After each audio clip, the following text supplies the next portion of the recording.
Welcome everybody to another episode of the Lunch Table Podcast. And in this video, we're going to give you our review for Castlevania Nocturne. All episodes now streaming on Netflix. What an interesting show. This is my first exposure to Castlevania. Dylan is quite the expert. So, spoilers ahead. We're going to go into a lot of detail. Dylan, without further ado, why don't we start us off? What a great sequel to the first show. I love the first Castlevania series. I think it was really loyal to the game. The animation was beautiful. Yeah. I stayed with it for all 4 seasons. This one is interesting. It has kind of the similar style. We have some new characters, some new faces, obviously, and this actually takes place a good amount of time after the original. 300 years, they said. Yeah. So we see Richter Belmont. He's the latest descendant in the Belmont clan. He's still kind of a novice, but he definitely has kind of like Trevor's mannerisms and kind of like that drunken master kind of like style, which I love.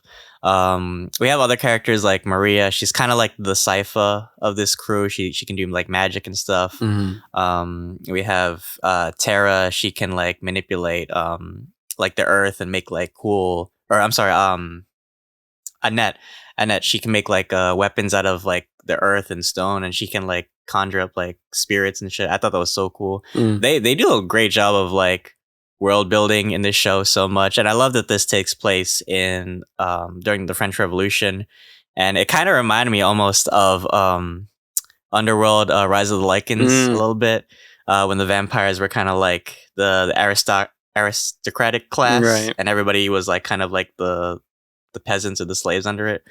So it was really cool. What did you think of the series? I really liked, I'm not gonna lie, at first when I first seen the first poster, I was like, oh, I wish the animation looked like this, and then I seen the trailer, but to be honest with you, I think the animation is really beautiful, just like the other series, and also the gore. I just like the action scenes a lot too. It's so like visceral, so that was really cool. I'm not a really big anime guy, but honestly, I think this is a great, of course, like the other series, a great entryway into Castlevania. And they also do so much of it. They introduce so much. And it's really cool to have a great cast of people. So like Zahn McClarnon, sorry if I'm butchering that, and Graham McTavish. I'm a big fan of Graham McTavish. Even Emily Swallow. I think they all did phenomenal jobs. And the rest of everybody, they did great too. For sure, yeah. They had a wonderful cast. I mean, they had Ian Glenn in there too. But Zahn McClarnon, let me tell you, I think he did phenomenal as Olrox. He just lends something to this character that is like so devilish. I don't know what it is. It's like you want to trust him, but you also want to like buy him a drink or something. Yeah. He's just so suave. Yep. And Olrox is such an interesting villain. So he's very complex. He's not Dracula. Like he's not out for like world domination. I think really he's just like I'm gonna do me. Like I don't care what anybody else does. Like because we also had like the vampire messiah, Elizabeth, I think her name was. She's more of like the Dracula of this show. But Olrox is like he comes from like the Aztec clan, which I thought was really interesting. So he was once like human, but then he became like a vampire during like the Spanish like conquistador era, which I thought was really interesting. But he kind of like he doesn't like fall for this idea of like building like empires. He kind of has his own personal freedom, which I think is really interesting for a villain. And also his design is really cool. Like he can turn into like a dragon, and it kind of looks like Quetzalcoatl, which is like the Aztec serpent guy, which I thought was like really cool, like cultural reference. Right. That is super cool. My question is though, how does this compare to the other series? Because so far it has 100% on Rotten Tomatoes. I think Netflix does a really great job in anime type of stuff, especially on their platform. I think a lot of other competitors can't really do or pull off such a great job. So how does this compare?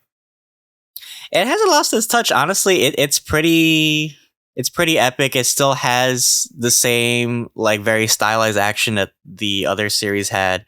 I think sometimes it's just a little weird because it's like the frame rate is like kind of weird, like how they move sometimes, but then it's a lot faster like when it gets like more like action paced. And the story is still pretty interesting, and it's always like them trying to like save the world from demons and shit. But it's like the church like fucks it up somehow. Like the abbot guy, like he's like the new like bishop guy from the first series. Like he keeps making like deals with the devil because he thinks like in a way like what he's doing is right. But it turns out to be like, you know, the wrong way. But I thought Richter was interesting because like he is kind of like a blend of Trevor and Sypha, which I thought was really. It's like he has like all of Trevor's like weapon skills, but he also has like magic like Sypha. Like there was that one scene where like he was fighting all the vampires and he just went like a Super Saiyan wizard or some shit. I thought it was so bad. So I was like, and then when he got the blue flame whip, I was like, damn, this motherfucker is like Ghost Rider at this point. It's like, damn. So yeah, his powers were really cool. And then we saw his grandfather was Juiced Belmont. I don't remember him from the lore, but it was cool to see like more Belmonts in this series too. I love just seeing like the lineage, like the Belmonts and like their family history. Also, we had his mom too in the first episode. That was pretty cool, like how she kind of like trained him, right, you know, from birth to be like a vampire killer, right. But yeah, any other thoughts you had? Yeah, so I'm actually really interested, since you're kind of our liaison for Castlevania. Where can the series go next? Well, that last episode for sure, guaranteed us a season 2, which I'm really hyped for. Also, I think the runtime for this was pretty good. It like the last couple series of Castlevania, I think the pacing went by really fast, but it didn't feel rushed, right? These episodes are like 30 minutes, 8 episodes. I got through them really quickly. This is like a content creator's dream to review because you can get it by like in a day. Yep. But it's still fun to watch. So the ending left off with so basically the vampire messiah lady, she basically like blocked out the sun and she became like the Egyptian god Sekhmet. And then Maria's mom, unfortunately, well, she died, but I think she's gonna get resurrected as a vampire. But the ending is the most important because at the last minute, fucking Alucard came in clutch at the last. I was like, holy shit! I did not expect that. I was like, damn. And he still looks the same too, which is funny because like he's a vampire, so obviously he's immortal. So I think that's really cool that he's gonna like lend his knowledge to Richter, right? Because I kept wondering too. I was like, what happened to the Belmont family home and then the Dracula castle? Because he was like guarding it. I remember he said he was gonna guard all the knowledge. So I was like, what happened to that? So maybe he'll show Richter, you know, all the you know, weapons and knowledge that they've passed on for generations. So I think season 2 will definitely they have a lot of things to tie loose ends, and I'm curious to see like what happens with Annette's friend Edouard too, because he's still he has a beautiful voice, by the way. I love that scene where like they were fighting and he was like singing like this operatic music too. That's why I say this show is like, it does a beautiful job of like crafting like little details and making it so nuanced, like down to like the costuming and like the architecture. It makes it feel like it's actually like in, you know, pre-revolutionary France too. So yeah, amazing job. Sure, yeah, I think I would recommend this to other people, especially if you're into Castlevania, but perhaps you're not even into anime.